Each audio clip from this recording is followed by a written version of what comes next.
Hi, this is Steve Grover with Bill Caldwell Ford in Hudson, Iowa. And today we're just going to take a quick look at under the hood of the SUV lineup from Ford.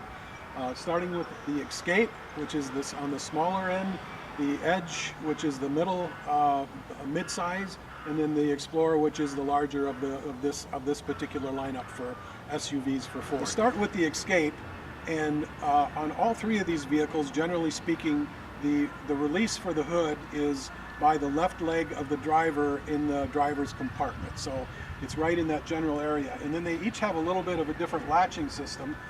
For example, on the Escape, it's over here on the left side. And then under the hood, there's a couple of things to note. Everything that's in yellow, in other words, that has a yellow cap on it, are things that as a consumer you can do. And as an example, changing the oil, checking the oil, putting your wiper fluid in, different things like that. So it's about as simple as that on that one. The next one is on the Edge, and the latch for it is right here in the middle. And once again, everything that the consumer can work with as far as oil and things like that, they're all marked in yellow. The blue for the windshield wiper fluid, but all of those things are easily accessible to the consumer. Basically, same thing on the Explorer. The latch is right in the middle. And once again, everything that is accessible to the consumer has some kind of a yellow marking on it, checking the oil, adding oil, and windshield washer fluid.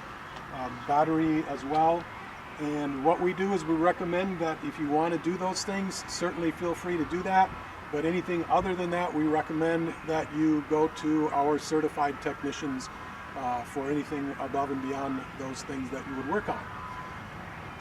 If you've got any questions or anything about what you can and shouldn't do under the hood on the SUVs or any of our other vehicles, for example, please don't hesitate to come and talk to me, Steve Grover, or any of us here at Bill Caldwell Ford.